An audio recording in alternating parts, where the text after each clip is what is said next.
Good morning, folks, and welcome to this morning's video. So this morning, I have just the one pair on watch, which is pound dollar. Just to say that I am currently in a trade, as you can see there on CAD Swiss. I may be taken out of that in a second, so we'll see what happens. But I'm going to break that trade down for you now. I do apologise. I am struggling to make videos at the minute because my schedule is just very crazy busy at the minute. So it's difficult for me to find the time to get these videos in. And when I'm running behind with my schedule, I tend not to make them to allow me to catch up with that schedule, if that makes sense. But I wanted to bring you this trade recap on CAD Swiss. Okay, so on the higher time frames, you can see, okay, that we just zoom to the left. Okay, we were historically at an all-time low. Okay, and this is typically where we see people, when we broke below here, we see people caught the wrong side of the market. And then what we tend to see is the impulse correction continuations to push higher as the bigger players see this as a discounted price. And price was kind of indicating to us that this where the value was, because if we just zoom into the 4 hour, you do have to look at this on the 4 hour. But we had this, okay? So we had this reversal structure leading into a sharp put point. I've talked previously about how the sharpness indicates where the value is, okay?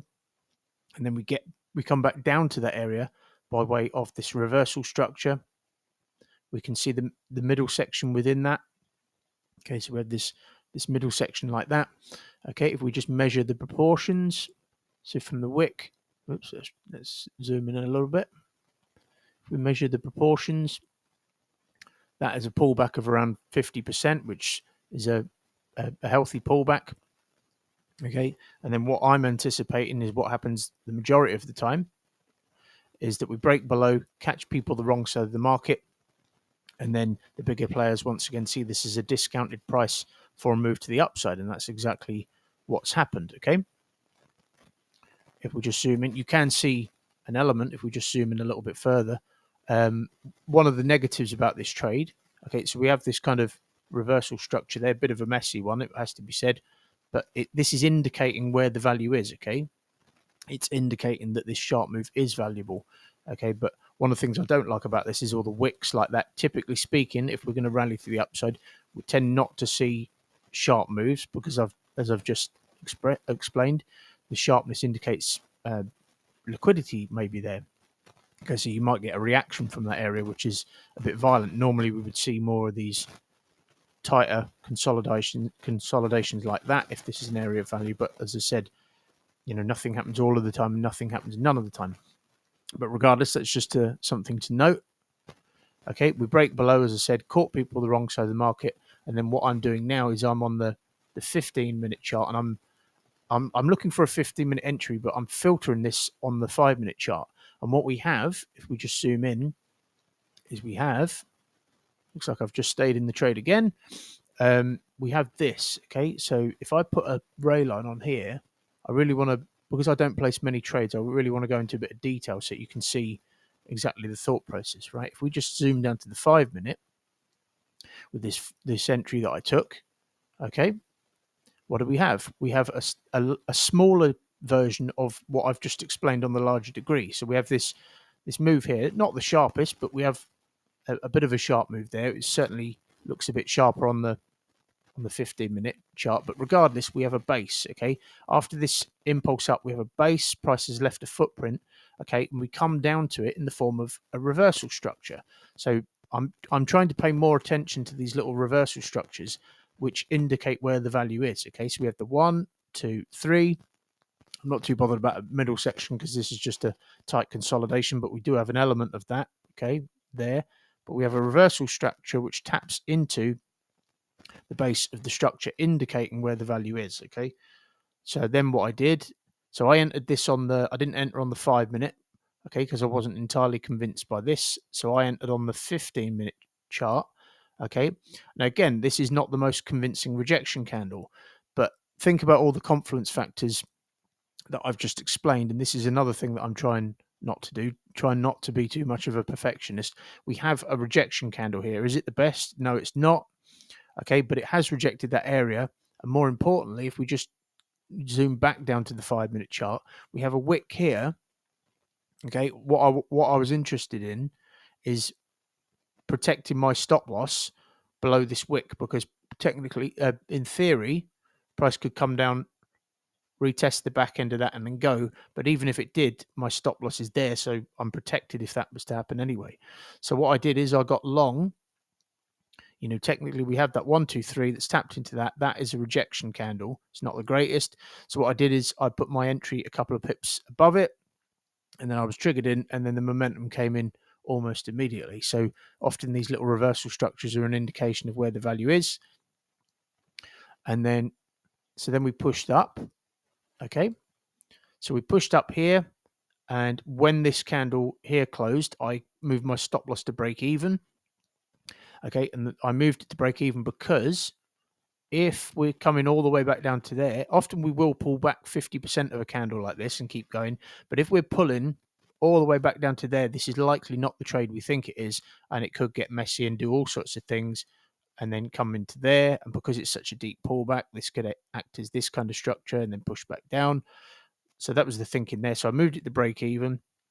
And then when this candle rocketed up there, okay, I added on something I wanted to touch on as well. I added on 1 pip, I believe it was. And the reason I do that is because it's for psychological reasons. Okay. So when you're taken out for exactly break even, you often incur a tiny, tiny bit of slippage, which means that you end up incurring a loss of like 0.01 or 0.03. And obviously, with the financing fees, obviously the overnight financing fees as well, this starts to compound if after a series of break evens, over a large sample size of trades. And on your spreadsheet, on my performance analyzer, it comes up as 0 minus 0.0 something. Okay. So what this does, this little 1 pip there, given that's 10% of the size of the stop loss, this offsets a lot of these little tiny bits of slippage you incur in the overnight financing fees. And it's a psychological thing, because then on your statement, on your performance analyzer, it says plus 0. A lot of the time it will say plus 0.01 or 0.02, and it just offsets some of those little fees. Okay, so just a little psychological thing I do there. And then we pushed up, so that candle closed there, that green one there, and I moved to 1. I was in profit. I moved my stop loss to, as I said, 1 pip in profit. Okay, then I was looking at this on the 15-minute chart, and I was seeing that because we broke out of this, retested the back end of this structure, moved to the upside, price left a footprint there. Okay, so I was seeing this as potentially the new base, but there wasn't enough profit. There wasn't enough room really to not lock in any profit. So if I was to lock in just below there to give price room to retest that low, okay, that I would only be in profit by 0.66, and I don't tend to lock in profit when that's the case. Okay, so I left it at break even, and then sure enough, we tapped into, if you really want to analyze this, we tapped into this sharp move by way of a reversal structure. Price was indicating where the value was, and it responded from there. Okay, so price is always leaving clues. Then when we broke above here, we formed a new footprint. Okay, we broke out of this structure, price formed a new footprint. So I decided last night, I believe it was just before I went to bed, price left a new footprint there. So I decided to lock in about 5 pips below to give price room to do something like that, potentially retest the back end of that and then move up. Okay, so I gave it 5 pips. Who knows what this is doing at the minute, but it does seem to be responding from the area I thought it was responding from. And just to touch on it as well, another thing that I did is I mechanically managed this as well. So what I mean by that is I measured the range. Okay, that sharp move there, and where is it? The high of the structure, this high here actually. Okay, and I measured 90% of the range, and I set a take profit. When I set my stop loss on my order, I also set a take profit there, because the 90% area of a range such as this is where price can pull back deeply, and sometimes up to 50%, even if it's going to continue in the forecasted direction. It may form something like that. Okay, so I set a take profit there whilst simultaneously trading my stop. And you can see now that I've narrowly stayed in by, so at the moment I'm running at whatever this price is there. So I'm running at, I've got about 1.14 locked in, okay? And we have responded from the area that I was anticipating that we would respond from. But I'm not going to try and guess what price is doing now. I'm just going to let it do its thing. If it blasts to the upside, which it may start to do, okay? If it blasts above here, then I shall lock in profit just below this high, especially as we're coming into these big wicks where we might get a violent reaction.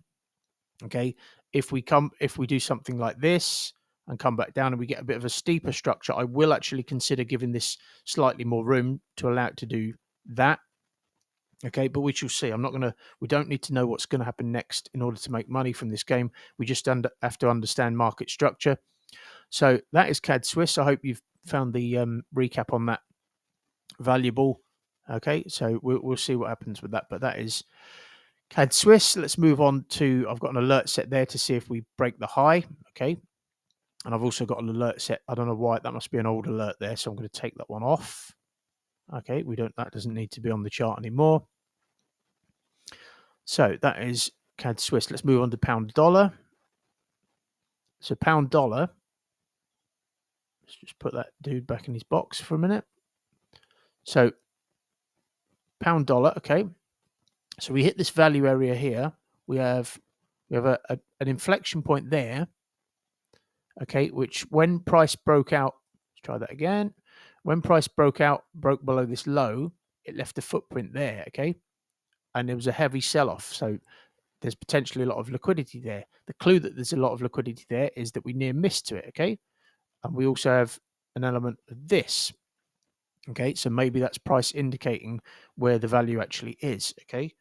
And the clue that also might be the case is because when we tapped into this area of value where we may have anticipated a reaction, okay, we're consolidating above it. Yes, we're kind of back below now, but if we just zoom down to the daily, that's not typical, right? So if that was a value area, we don't tend to respond. We tend to respond impulsively, corrections like that, and then we move to the downside. We don't tend to do that, okay? So that makes me want to analyze this in a bit more detail as we zoom down. And what you can see here is that we have a reversal structure, just like what I showed you on CAD Swiss. So one of the things I was doing over the weekend, I was trying to analyze what my strengths were. Okay, one of my strengths is being able to spot these reversal structures with it, either that line up with an area of value or that line up with an area of value within a potential state of continuation. So what I mean is an impulse correction continuation. We have a 1, 2, 3 structure which taps into a sharp move. So we have the sharp move down, sharp move up, and then price is potentially indicating where the value is by way of this reversal structure, especially as we have this middle section here. Okay, apologize if you can hear that car outside. Okay, and what's happening? We're responding from that area. Okay. So if we just zoom in a second, we also have a bit of a messy one, but potentially this is a reversal structure. I was actually thinking that here. So potentially we have the 1, 2, 3. As I said, this is very, very messy. We also have to consider that because we have a sharp move here, which was the retest of the back end of that, this could actually be a bear structure to push lower, okay? And we could even in theory get something like that, where we get the structural approach to it. So where does that sell idea become invalidated?